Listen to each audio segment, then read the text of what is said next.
Hey, everybody. Welcome to Real Estate Talk TGIF, episode 81. And we all know what TGIF stands for, don't we? Dave, do you know what TGIF stands for? Thank God it's funky. No, thank God it's Fanale, man. Thank God it's Fanale. Here we are. It's Friday. The funky works. Friday works.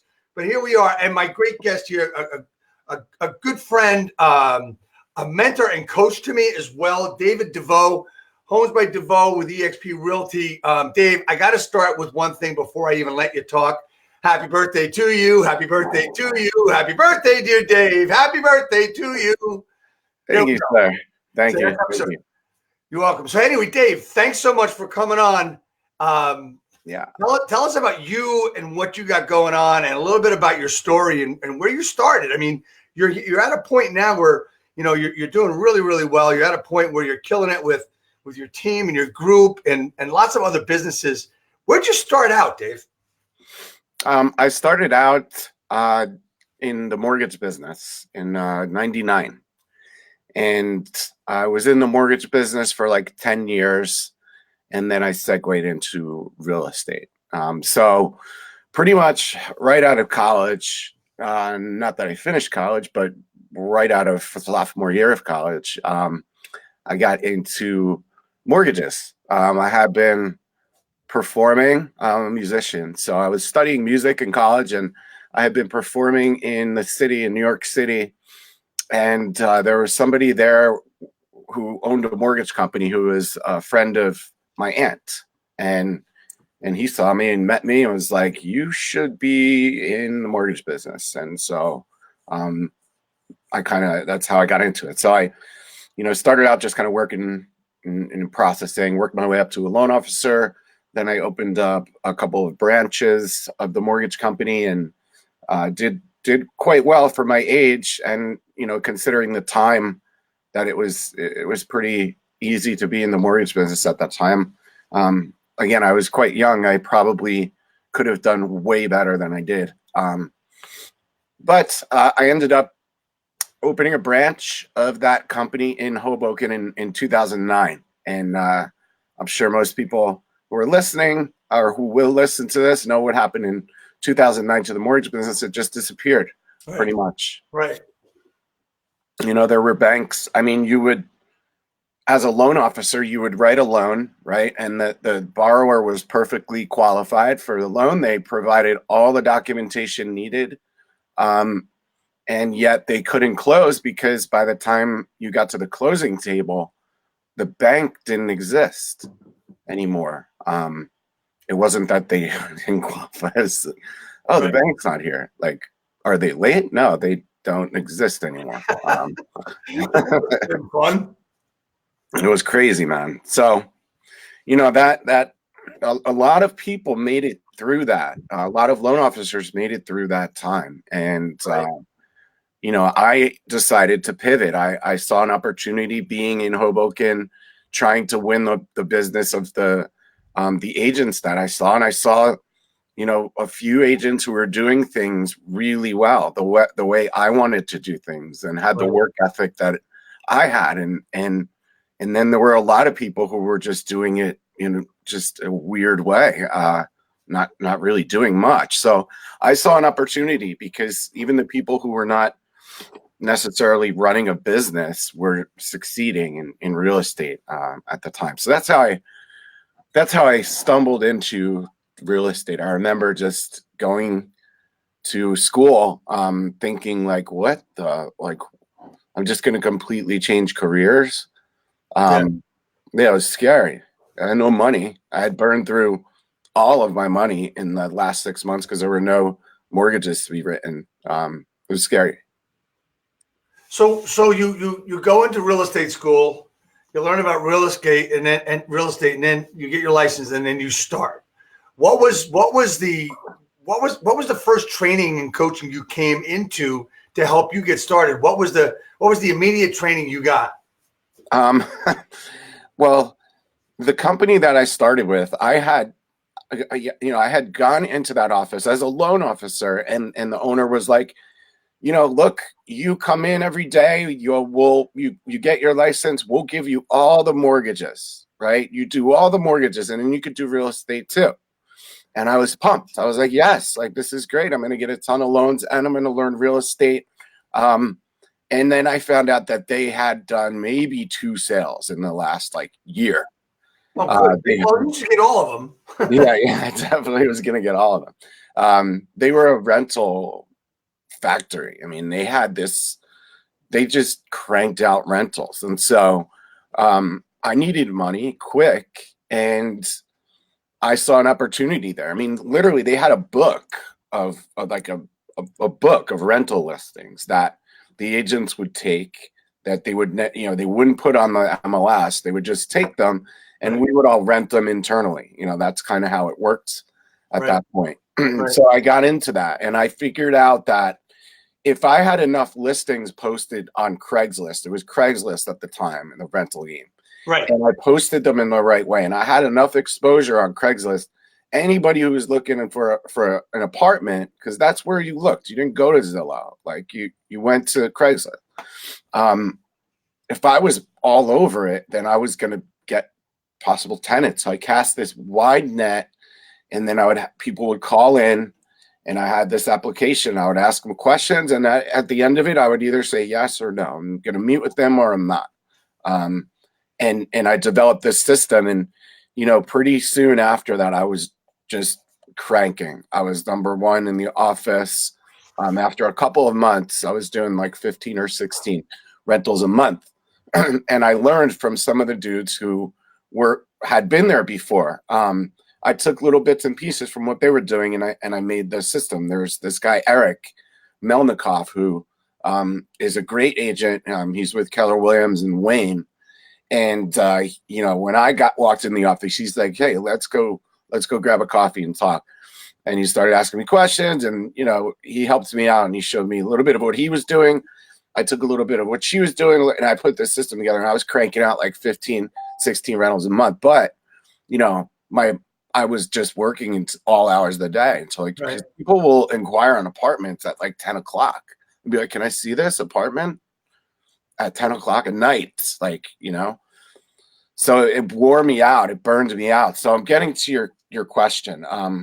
I I inevitably was able to convert one of these tenants into a sale. And, I had these mortgage skills. I knew how to look at the numbers. And I said, guys, you could rent this apartment, or you could buy this apartment for the same monthly price. And you can put this much down. Here's what you have to do. And it just so happened that they fit that criteria, and they ended up buying a condo. They bought this condo in Weehawken, at Riva Point in Weehawken. It's the first deal I ever did. I made 11 grand on it. It was a nightmare because I didn't know how to manage a transaction. The other person didn't either. So as soon as I did that, I was like, all right, this is 11 grand. Like, it takes me 13, 14 rentals to make 11 grand. I'm just going to do a sale instead of just doing 15 rentals or whatever. Right. So that's where I pivoted at that point, and I got into coaching. And I said, all right, well, I'm not going to go try to figure out how to do real estate sales. Like, there's no way I'm going to do that. I was in Hoboken. It's intimidating. It's competitive. It's really competitive, especially at that time. Right. And you hear about these agents who are doing this, and that. And, I did whatever I had to do to get in front of these agents. And one of them sat down with me. I've told this story many times, Patrick Southern, who's a good friend of mine to this day. And he told me about the system he was following, which was Mike Ferry. It was a Mike Ferry system. People were following a number of different coaching systems at the time. Right. I got into Mike Ferry, and I said, all right, this is what you're doing. As soon as I joined, the next week was this big event in Vegas. I'm sorry, I'm losing my voice. I'm sick. There was this big event in Vegas, and I went to it, and I saw these dudes who were selling 80, 100, 120 homes, and they were doing it on their own. I mean, you hear these people post, "Oh my God, like I sold, 100 homes this year," and it's like, your team sold 100 homes, and that's great. Like, I love that. That's what I'm all about, right? Right. We are all about helping our teams achieve more than we achieve, right? Right. But people like to make it seem like, but these dudes were doing it on their own. Like they didn't have buyer's agents. Teams weren't like a big thing back then. Right. And I said, if they could do it, I can do it. And I joined the Mike Ferry coaching system, and I went balls out, and I did everything that they told me to do.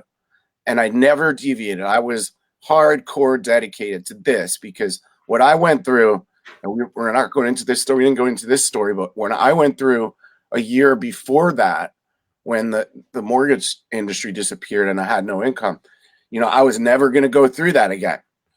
Right. I ended up going through that a couple more times, but Sure. but I knew the way out if I ever did. So that's a long answer to your. But here's the most important thing I got out of that from listening to is one of the last things you just said was, so many people get these systems. And one of the things I try to tell people is, look, any system you get into, any coaching you get into, if you do what you're told, it's going to work. I don't care who it is. And you just said you never deviated, right? That's the way to do it. And now you see so many people is, well, you know what? And I saw it in my brokerages for years. Yeah. Well, I don't like the way that looks. Let me change this or let me change that. Good. It's not going to work. You got to do exactly as you're told because that's how it works. So then you move forward and you start doing the business. And when you started doing sales, what was after that? You know what the thing is, dude?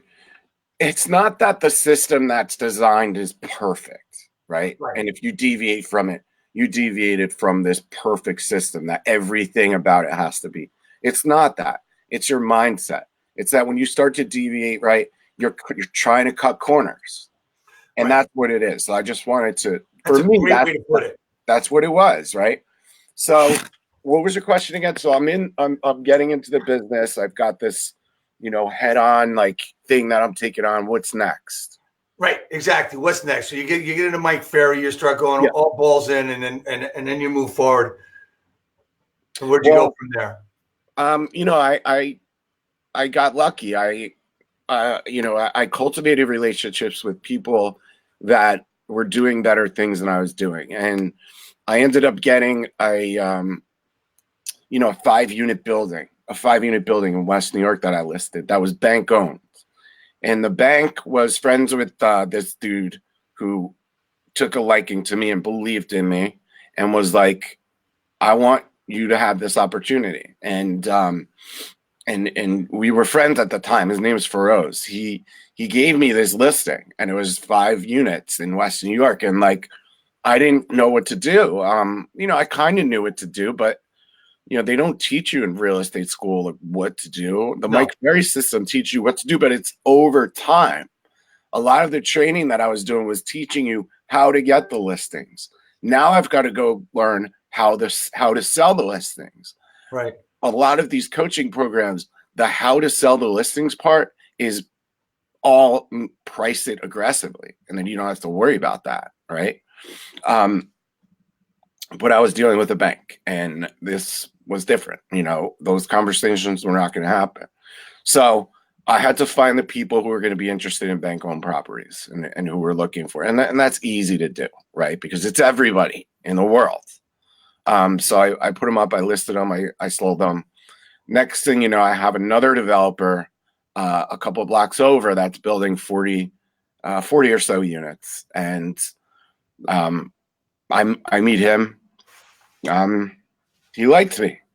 I sat down, I gave him my presentation. I said, look, nobody's going to work as hard as me. You know why? Because I've only taken 5 listings in my entire life and I sold all 5 of them. And that just happened, right? I don't have any expired listings. All I know how to do is sell property. So he ended up listing these units with me and I had a big plan that was in place. The challenge with this was that he was nowhere near reality in terms of where he wanted to price these. In fact, he couldn't sell these that were where they needed to be. He would have lost money. He couldn't. And I realized this a couple of months in, and I liked the guy. It wasn't going to work. It's exciting for a new agent to have 40 listings, right? Right. Like I'm this shit. Like I got 40 listings. What did you get? You know, it's my first 6 months of business. Like, and I quickly realized I put that ego aside and said, what is this? Like, what are these listings? These are some condos that people have to buy. And that sounds so simple, but it hit me like a ton of bricks. And I was like, nobody's gonna buy this shit. It's way too expensive. Right. And I basically gave them a choice. And you know, at the end of the day, I let them go, and it was a hard decision. I remember almost being choked up when I had to sit with him and say, you know, I'm letting these go, because it had been an emotional couple of months of him putting a lot of pressure on me, a lot of pressure, blaming me for the pricing, you know, because I didn't know enough back then in my presentation to make sure that I'm putting all of the blame and all of the pressure on the market so that doesn't come back at me. You know, language like, all right, Mr. Seller, how many bedrooms, how many baths? I'm showing them comps, right? What is the square footage? Now, what did it sell for? And make them say it. Okay, so what is the market telling us about that home? Constantly putting the pressure on the market, because that is really what, in reality, what it is. It's not me. I don't control it. Right. I could do like a lot of marketing, but you know, the old phrase of, I could put your home on the front page of the New York Times for 6 months, and if it's overpriced, nobody's going to buy it. So I let it go. I let it go. That was the next step in my career. So how did that make you feel that you let it go, and then you had to, okay, so I've just let 40 listings go. What's next for Dave DeVoe? I mean, where do you go from there? And then, you know, where you are today, where'd you go from there, and how'd you get up to where you are today? Luckily I had a coach, and I had some really cool people that I was involved in around the country through the Mike Ferry program that made sure that I was still crushing the phones, even though I had these listings. I wasn't taking my foot off the gas. You know, he held me accountable. And I remember when I first took it, I missed I was making 30 contacts a day, 30 conversations a day. And I had missed a bunch, like one day 17, you know, one day 18. And it added up. And one day he said to me, look, you're 150 behind. Say goodbye to those transactions. That's 1.5 deals you're not going to do this year. And I said, I'm going to make them up. How about I make them up? Nobody's ever made them up. You're not going to make them up. Just say goodbye and move forward, right? He kept me going. So I came in one night a week for 2.5 extra hours, once every Saturday for 2.5 extra hours, and made up those contacts. And if you go, this guy's name is David Long, one of the best coaches in the world. If you ever go to Bold, the Keller Williams program, Bold, you'll hear him tell that story. Like, I'm the only one he's ever coached who made up for it, because I never wanted that project that I let go to impact my career. So I made up for it. The next thing I know, I had a bigger project in my lap that, you know, it was a COI referral. It was a big condo project, another 25 units, same thing. They wanted too much. The market was shit. So we rented them. We ended up renting them and so on and so forth. Then I moved forward. I learned, I started getting into mindset coaching. I started learning neuro-linguistic programming. I took my first Hoboken listing, which was a FSBO, and I got addicted to it. And I went into hardcore, I'm going to break into this market. It's all I wanted was to be a Hoboken listing agent, because there were so few of them, and everybody said, it's too hard. You know, focus on this, focus on that. I said, all right, I'm going to focus on that, but I want this. And I went and got it. And then, you know, I think it was like 2013 was when I really feel like my career started to pop. I have more, you know, business than I knew how to handle. I was very, very heavily listing based, like 70-30 listings to buyers. And I had a lot of buyer leads. So that's where I started thinking about bringing somebody on to help me with the buyer leads. So then you started building a team, and then here you are today with a great team, great groups, great people, inspiration wise, motivation wise, all this other stuff. What was the most instrumental thing to you as you moved along and grew from 2013 to today? There are a couple of things. One of them was actually a lead generation lever that I thought of. I'm sure other people thought of it too, but nobody was doing it where I was. So, and there was a limited time to be able to do this. And it was reaching out to the people who expired between 2007 and 2011 when the market was collapsing, and they listed and they expired. And, they expired because the market was going down. They were priced up here and they were just chasing the market down, and they couldn't get, it was impossible for them to sell unless they short sold it, or a lot of them got foreclosed, right? And so I started reaching out to them in like 13 or 14 because they didn't know yet that the market had planed off and started to come up a little bit. Right. And all the people who were able to still make their mortgage payments all of those years, their mortgage balance went down, their value went up. So there was a sliver of equity there that they can get and they could sell without being underwater. And I focused on them, and I probably sold like 13 or 14 of those listings that year in 2013. And I was pricing them aggressively and they were selling quick. I was getting bidding wars when bidding wars were not a thing yet, because I knew how to price them aggressively from working with Mike Ferry. And I was relentless. I was just relentless. There was nothing that was going to keep me from walking into that closet and hitting the phones every single day. There was nothing. I loved it. I made myself love it. Yeah, we had our meeting to talk about what we're going to talk about today. There's two phrases used. The first one, well, actually, I think it was the second one, but I'll use it first, is you just had a chip on your shoulder and you just wanted to win so bad. How did that feel? And what did that, that made you move forward faster. And it was like strongest commitment you could think of, right? It was in the beginning. Yeah, if I'm going to be honest with you, it wasn't this wholesome, lovey-dovey, like, yeah, I'm going to change the world and we're all going to fly off into the clouds. And, no, it was like, fuck this. Like, I wanted the recognition. Like, I wanted to be this dude that was number one. I wanted to go to the holiday parties and be number one and have everybody be like, what? Where'd he come from? It really was that in the beginning, because people, you tell me that I can't do something and I'm going to just completely crush it. And there's nothing that could stop me. It's just, a lot of times it's not the best trait to have, but, many times I know when to use it, when to turn it on, when to turn it up. And that was it in the beginning, man. I wanted this. Like I didn't care about taking a 4-family listing in Garfield at the time. It was cool. 10 grand, maybe 7 grand after I split with my brokerage, but it wasn't as exciting to me as being like this new dude who became a listing agent in Hoboken. And now there's lots of them.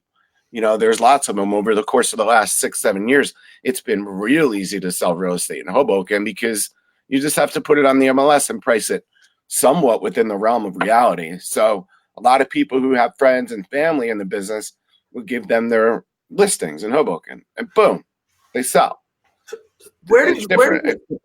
Dave, where did your mindset change? You talked about that a little bit. Your mindset changed from one place to another. Was that mortgage to, was that rental to sales, or was that some other time? Some other time. Okay. All right. So you became you became the number one agent, and then now you're here. Tell us about what you've built here and what it's doing for you and everybody else that works with you. I didn't really become the number one agent. I just started telling everybody that I was, including local magazines, because I knew I was going to be. And I was acting as if I was number one, like, get out of my way, what was the second part of the question? Okay. So no, from where you were, from where you were in the 13, 14 and today, from what you've done with different things in different businesses, flipping, building, all this other stuff. And now you've got so many loyal people to you. And it's because of your work ethic and everything else, right. How did you build that and what made you go to that? And you've got such a great system now. I think, I think along the way, I started organically building a team. In the beginning, it was organic. It was like, I needed a buyer's agent. So I brought Brett Sikora on, right? Because we had been friends from when, in the rental days, right? And then I needed another one. So Steve Rosato became my buyer's agent. And then all of a sudden what happened was, I was operating, like we said before, in this chip on your shoulder, like ground and pound, get out of my way. I'm going to do this. I don't care if you're on a call list. I'm calling you. Like everything I could do to like just go. And then at some point it was like, all right, now I'm here. I'm kind of where I said I wanted to be, but I still want more. And I can go get a bunch of agents, but I don't know that they're going to do what I was doing, and plus like I'm doing that. Like It was kind of a weird thing. So I had to at that point say, that's where I really started to look at like, what am I really doing here? And I had, I think 3 coaches at the time. And one of them was, 2 of them were mindset, like driven coaches who, one of them, Matt Ferry, helped me dig into that a little bit more around like, well, why are you like this?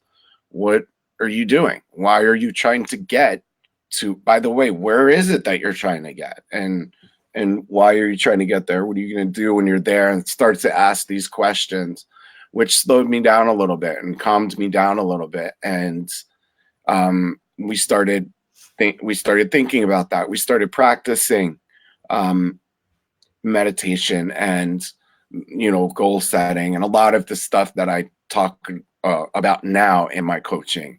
Because what happened was when I slowed down and I started to look at that stuff, where I wanted to be and what I wanted to achieve was not how I was acting. Right. If that makes sense. Yeah. Ben Kinney says, be the person your dreams require. And when I looked at that, right, those dreams that I wanted, and I double, triple, quadruple tested them, it was absolutely what I wanted. I wasn't being the person that those dreams required. I wasn't being a bad person, but I had to change some things, and I did, and it was difficult for a few reasons. Number one, I had people around me who were expecting me to show up as this animal, and number two, I was expecting this, and my results were expecting this in terms of appointments and stuff. And so I found myself in this weird place where I remember one day I came back from a 3-day meditation mastermind in Laguna Beach. And I had this great appointment, it was great price point, motivation was there. I hit everything I had to hit. I did my pre-qualification, dropped it off, followed up, boom, I'm at the appointment. And I was sitting there, just smiling, just staring at them. And I was like feeling great. And we ended up talking eventually and went through the presentation, but I was more enlightened at that moment with the connection that had formed with them. I was so into that. Right. That I started to lose business. Because they're like, what's going on? Not everybody is like operating on the same frequency. So then the next few years became a balance. And even today, it's a counterbalance of like, operating where I want to be and also being able to operate that in a place that is going to resonate with the people that you're going to talk to and get them to do what you need them to do, which is sign the listing at this price at 6%. Right. So I'm just waiting. Sekou has come on, and you ready, Sekou? He's right there. I'm gonna bring him on to join us. And welcome. There he is, Sekou. Thanks for coming. Sekou's with us, and I know Sekou. Sekou a couple more days than I have. So I always bring Sekou on halfway through the broadcast to talk more. Where'd you go, Dave? You still there, Dave? Yeah. That's my blue. Oh, okay. That's my snowball. Who's this guy that you're interviewing today, Dave Fanale? I'm interviewing this guy, Dave DeVoe, who really, you have to look at it a couple ways. He is the chief MML that I know, man, the myth, the legend. The man, the myth, the legend. But also, did you know it's also his birthday today? I do know it's his birthday today. I have to keep from from embarrassing him with the birthday song that we usually put on. Oh, I was saying to him in the beginning, I don't know what your birthday song is. So here's some funny things, man, that most people don't know about DeVoe. DeVoe is an incredible comedian, right? If you when you see him, you can't help it. You're gonna know that he's funny and he's full of life and energy and all of that. Um, I don't know what stories he's told so far on the call, but the most significant thing that I think he could share with all of you guys is his guitar story. Have you told the guitar story already, DeVoe? No, not today. I got to hear that guitar story. So go ahead. Okay. So that's going to be my contribution. Please tell the guitar story, DeVoe. That's the one thing you said though, is like I don't know that everybody knows the comedian part of me. I mean, I watch things go way over people's heads because my comedy, right? But yeah, the guitar story. All right, Dave. So going back to the mortgage years, right? And I said before, I'm a musician. I studied music in college. I played music since I was 5. I wrote my first album when I was 13, and it was 12 songs. Played every instrument on the album except for drums, which was a drum machine that I programmed. And I was a musician, and I when I got into the mortgage business, I made enough money to buy a sick guitar.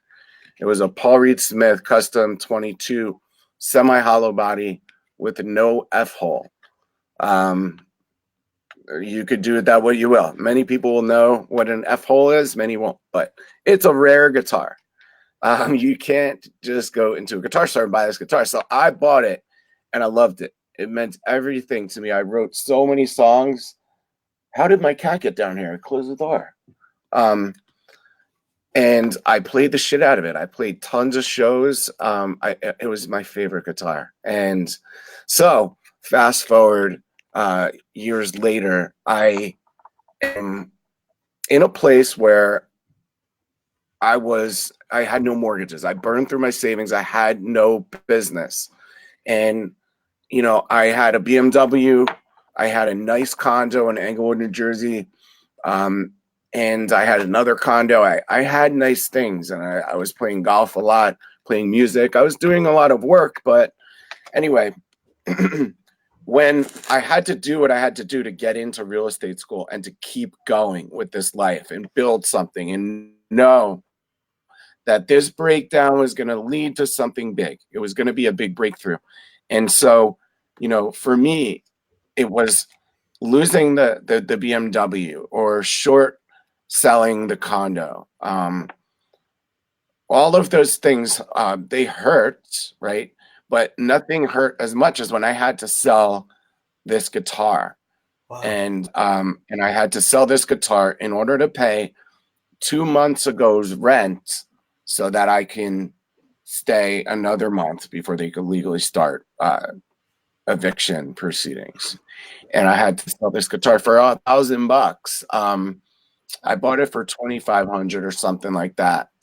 I sold it for $1,000. And man, that guy in the guitar store, I mean, I don't know, he's just doing business or whatever, but I didn't tell him my story. Maybe he thought I just found that thing in a storage unit somewhere and whatever. But he took it he gave me $1,000 for it. And I said, nothing will ever prevent me from getting that guitar back. And when I do get it back, nothing's going to take it away from me. And it was rare. I don't know. Maybe there's 250 of them made, maybe. Right. So it was hard to find. And I said, if I have to pay $10,000 for this guitar, I'm finding it. Now, this is when I made it. I said then, I'm like, I'm going to look, back then I wasn't like, I'm going to pay $10,000 for, I was like, dude, I just want to figure out how I'm going to get through next month's rent. But some years later, when I started doing business, I said, I'm going to get that guitar back and nothing's going to ever take it away from me. And so I had alerts set up. I had eBay alerts. I had people on Fiverr that I hired to just check to look for this guitar, and maybe some sites overseas that I don't know about. There's a site called I can't think of it, but there's a lot of sites where you can buy instruments, and every day I would check and there was nothing. And one day, it was the first day I did this goal setting workshop. It was the first day I did it. It was the first day I did it. I did it in Hoboken. And I told the story and I said, I'm going to get this guitar back. And that night, it was either that night or like the day after. Like, I think it was that night. It was like, bing. It was the alert. I sent it to you that your guitar is available. And I said I would pay 10 grand for it. I paid $2,200 for it and bought it right there. That's And now I have it. Where is it? It's upstairs. But yeah.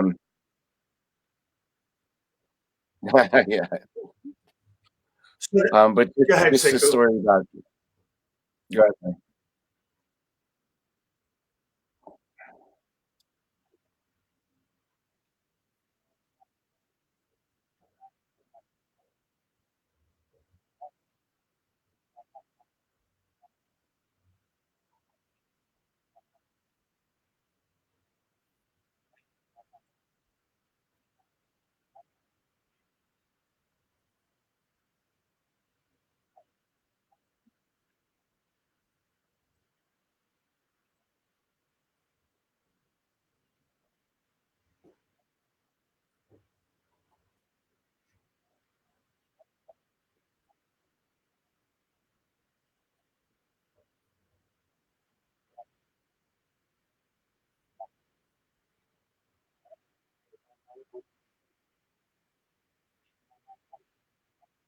Yeah, it's just amazing. Sure, man. Yeah, I learned a lot of this from my coach, my mentor, and my good one of my best friends, Matthew Ferry, and his wife Kristen Ferry. And recently, things are tight, and like any smart business should be doing right now, we are tightening up the reins. We're preparing for this shift that is not coming; it's happening, and we're preparing so that when it comes, we're not scrambling. And we want to be, as Kristen put it, fortified, ready, and strong as possible financially going into this, right? So the way to do that is to, yes, increase production, but also decrease costs.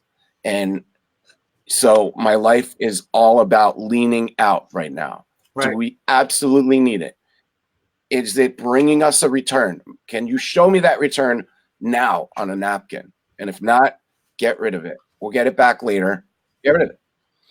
And so what this has caused in my personal life, my home life with my family is, instead of 30 boxes in the porch, there's 15, right? And and no, my wife is like my partner. She's understanding of this stuff, and she's like, "Yep, all right, gotta do what we gotta do. Do we need it? Do I need these boots? Yes." And then she gets them. But we we went to we went to a bowling alley last week. We went to a bowling alley with my kids. I have a 6-year-old and a 6.5-year-old and a 4.5-year-old. And after bowling, they discovered this air hockey game, and they were like playing air hockey against each other. And I was blown away because, like, man, like I can't get these kids. They just played 4 rounds of bowling and we're done with that. But they're sitting there playing like air hockey. They were totally into it, right? When does that happen? Unless it's on like an iPad. Like, this is an actual game where you have to physically do something. And so they're having so much fun. And my wife came over and put my arm around her, and she said they love this so much and they're good at it. And I was like, yeah. And she's like, I wish we could have an air hockey table. And I could tell she kind of thought about it and did the thing in her mind of like, is it needed? You know, is it going to bring a return? There's no professional air hockey like career. There's no. Yeah, right. And so I could detect this like a little bit of like disappointment, but not really. Just a little bit of like, you know, like 6 months ago, it would have been like beep, boop, boop, beep. Amazon, boom, got one. But that's not the case right now. So I went into this powerful manifestation. Now, I'm not going to go totally into it, but back in the day, I would train myself. Matthew would train me on manifestation. He would text me and say, rainbow pencil. And I'm like, okay, now I got to go find a rainbow pencil somewhere. How am I going to find a rainbow pencil? I've never even heard of that. I don't know if that even exists. But then, like later on that day, my mother-in-law comes over and brings my son a box of pencils that were all different colors. Rainbow pencil, right? Counts. Next thing, blue Porsche. You don't know how rare blue Porsches are until you try to find one. It's very rare to find a blue Porsche. So I would have this game where all the time I'm looking, you know, and I'm not creating this blue Porsche or this bag of or this box of pencils, right? I'm just my awareness is going there. And when your awareness goes towards something, you will find it faster than not. You will find it faster when you are actually looking for the opportunity, right? So it's razor sharpening this part of my mind that is like, when I want something, I'm going to find it. And this is my practice that I do. So I start going into um, uh, air hockey manifestation mode. But before it was like, all right, blue Porsche. I got this, blue Porsche. Boom, boom, boom. Do my meditation, do my script. Like that. But this was just like, all right, I got this. Air hockey table. Does anyone have one?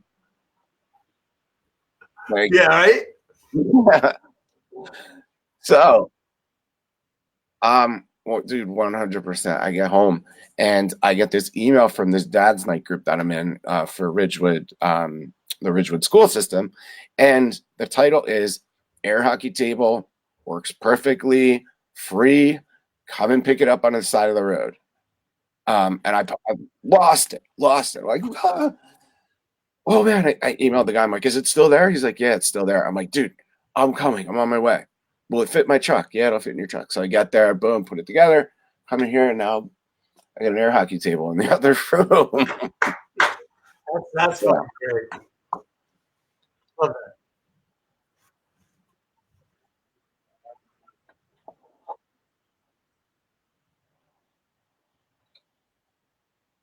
Go, man.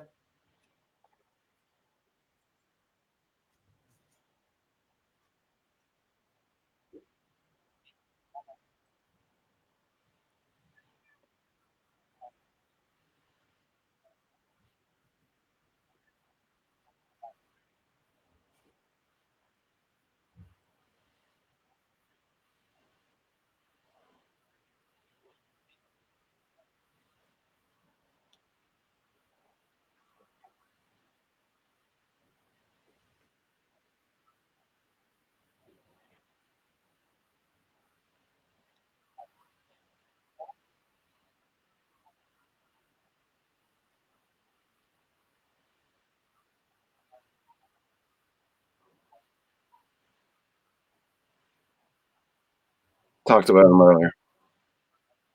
Yeah.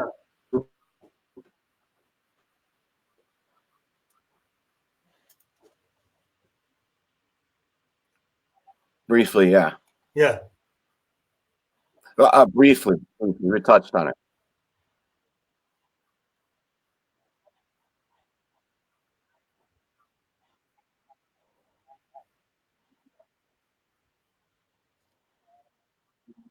Made them up.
You know, that's not something I can just answer. I think that's the challenge with that question. Not even like just asking it to me, but just in general, is that people expect one answer to that question. Like that could be given to you like now, and it's just not, because what happens is the only time you ask that question is when?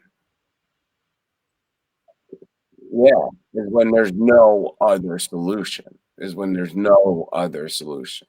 Is when you go, it's like some people will only reach out to God or whatever that means to them when there is no other option.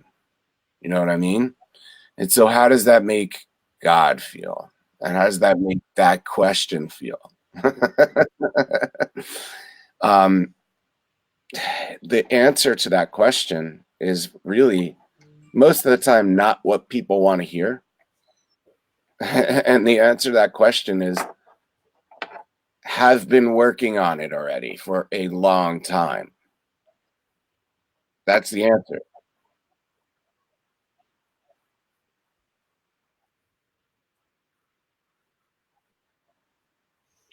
Yes. Right. So guys, I need to interrupt you for a second. Say, Yeah. we're having trouble with can you guys hear me? Okay, so we're having trouble with Sekou. Yeah. You're not on screen. So if we could real quick, if you could refresh your screen, Sekou. Sorry about that, Dave. We had a couple things. Couldn't hear Sekou, couldn't hear the third person. Talk a little bit about mindset and how you've grown it, how you've been able to grow it to be what it is for you today, and how important it is for you. Me?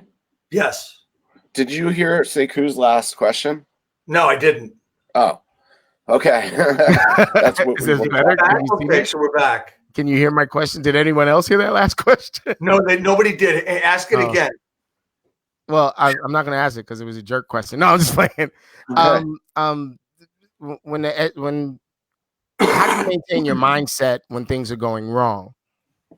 When things are going out of control, how do you maintain your mindset? Yeah, my answer to that was that I can't answer that question right now. That's not a question that could be answered in the moment where it's the last resort. Right. Right. You have to have been working on that already. So my answer to that question is, okay, I can't answer that for you, but what I can help you do is start working on the answer for the next time that it happens. Because it takes a long time for you to get your mindset strong enough so that you can handle anything that comes your way. It's a constant practice, but people are looking for a one-time answer. I bet people on this call might have been like ready to like lean forward and be like, Dave's going to give the answer. So like what happens when shit goes wrong? There's no answer. Just keep messing it up and let it go wrong more. I don't know. Whatever. Like what's going to happen? I'm going to go take some like $10 million listing and sell it. And then everything's going to be okay the next day. No, I'm going to go find another way to go fuck it up. So I would say figure out where you want to be. Like what plane do you want to be on? Where do you want to be? Like where do you want to exist that would be not perfect for you, but just awesome. That would just be awesome. Where whether that is a place that you're living, whether that's a state of mind, whether that's the morning that you wake up to and go through, because I think sometimes we go through our day just saying, man, I just wish today could have been better. I wish this morning could have been. And one day it's going to be perfect. And one day I'm going to have those things. I'm not going to have to think like this. But you're skipping a critical step. Is that what is that one day? Like, what does it look like? You have to put down what that looks like so that you could start to achieve it. Otherwise, either you're never going to get there or you are going to get there and you're never going to realize it because you never took the time to figure out what it really is that you want. So it seems really simple. I'm sorry if it's too simple, but I've overcomplicated things for years just to come back to that easy answer. Idea. Like, yeah. What do you want? often have stuff that goes wrong in my life, and I come to Dave to sound off about the stuff that I get pissed off about, and Dave looks at me, he goes, yeah, so where can you find the joy in that, and where can you find the gratitude in that? And I'm like, you know what, I didn't ask you to turn that around on me. I came here to bitch and moan, and you're looking for growth, and damn it, okay. And it becomes part of your practice, bro. And so I appreciate it. And I can attest to the fact that, yeah, it is just pretty simple. It's keep working on it. Don't start when it goes wild. I love that. Yeah. And also understand that it's going to be a long-term practice. So what do you need in order to have a long-term practice come to fruition, right? First of all, you need those goals that are like written here of like, this is what I want to get to. Then you have to revisit those goals along the way, right? But along the way, you have to look around you and be like, who are these people? Are they going to be the ones that bring me there? Right? What are they talking about? Like, what kind of bullshit are they caught up in? Are they real? Like, who are you surrounded with? Because who you're surrounded with and the level of bullshit that they're going to put out there will prevent you from getting there. Whether it's somebody who has accomplished, right? Because you hear this all the time. I say this all the time. You're never going to get to where you want to go having a leader who's never been anywhere near there. Right? And I think that's true. But that leader could be there in many different ways. In business, through in order for them to bring value to you, right? But in life, it could be different. In life, it could be different. You wanting to be at some type of mindset or some type of place of peace, find somebody who's been there. And it's much harder to find that than it is to find somebody who's done 200 deals. Yeah. Absolutely. Yeah. Oh man. So Fanale, there's all kinds of Dave-isms that I like, and I don't know if he got them from someone else, but I don't give a shit. I test them. I ascribe them to DeVoe, right? So I have a pattern now when things go crazy and things go wrong, when things are going right, and there's an overabundance. I still ask the same pattern of question. I'm like, is there a tiger? Are you in danger? Like these questions that go on in my head, and they're completely your fault, DeVoe. Thank you very, very much for making this crazy lunatic guy, putting me in a wavelength that's more sound than it is noise. And I hope that makes sense. Well, it's true. I didn't make it up. You know, that came from Taming Your Gremlin and you know, some coaches of mine like Aaron Novello. It's like that moment where, and a lot of times it happens when we're in bed, right? China wind down and go to sleep, and you want to go to sleep in peace. But there's that boom, like it hits you like, whoa, you know, that feeling like, oh, fuck, whatever it is for you. And at the end of the day, you just need to look around and go, am I okay? Is there somebody like breaking into my house right now? Is there a tiger chasing me? Most of the time we're reacting like there's a tiger chasing us, but there actually is not. So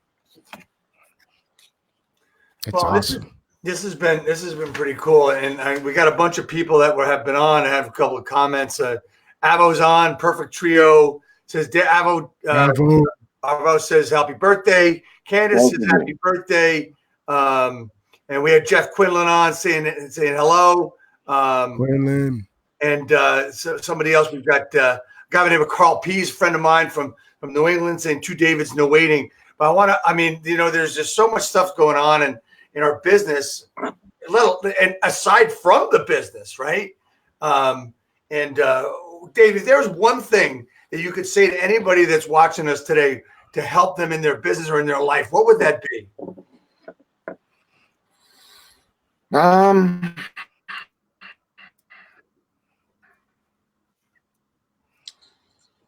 You know, that question, I could easily give an answer to that. But I like to give an answer that has value. It's hard when there's so many different people that are in so many different places to find one answer that's going to resonate with everybody, because that's what I like to do. So while I know my answer might not blow everybody away, I'm going to give the one that I think might be the most accurate for the most amount of people, if that makes sense. Sure. Yes, sir. Sure.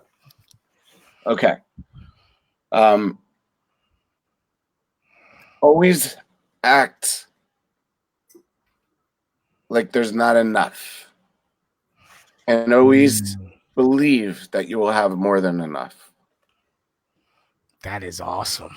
Love that. Yeah. I'm writing that. Always act like there's not enough and always believe that there's more than enough.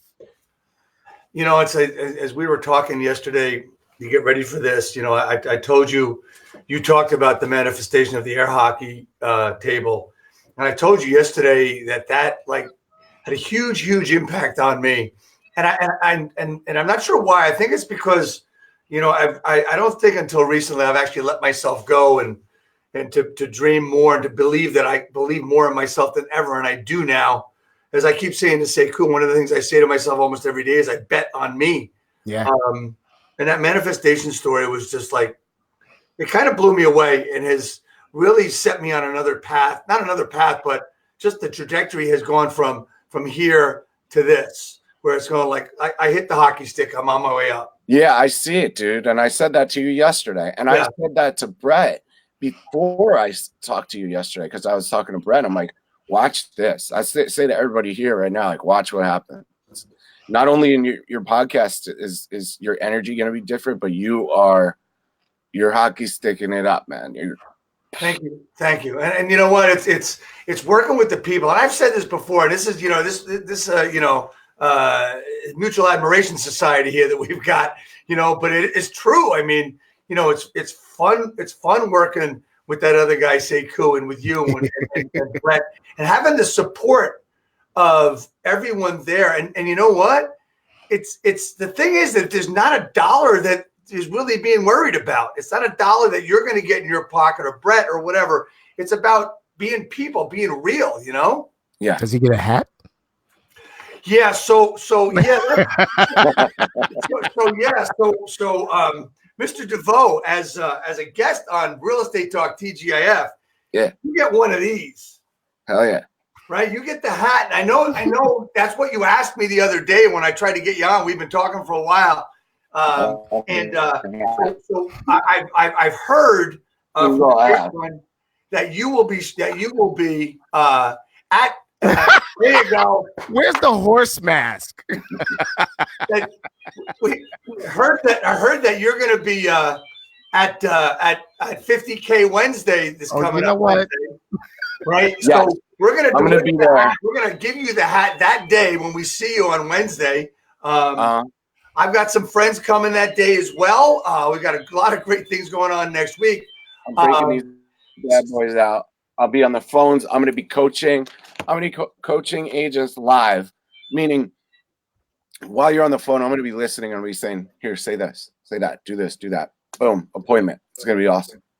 I'll be there I think I'm getting there early. I think Brett and I are going to be there from 3 until like 6 o'clock. So there you go. Hey, Fanale, can I ask my question? Go ahead. You know how I do it at the end, right? Yep. So DeVoe, at the end of every one of these sessions, I ask the same question.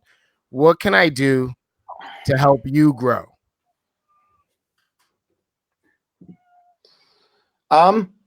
Man, just keep doing. Okay, wait.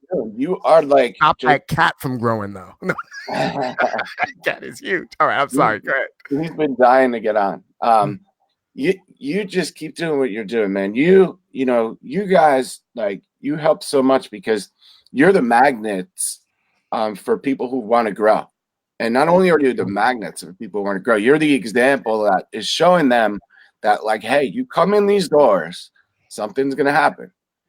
You walk in those doors in here with us, something is going to happen.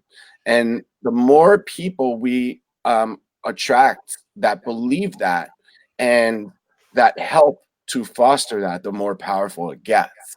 You see it week by week by week. 1K Wednesday, 500, 100K, 2K Wednesday, 5K Wednesday, 10K Wednesday.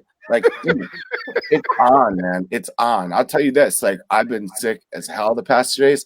I got to sing for like 3 hours tomorrow, and I'm trying to figure out how to thanks for losing my voice.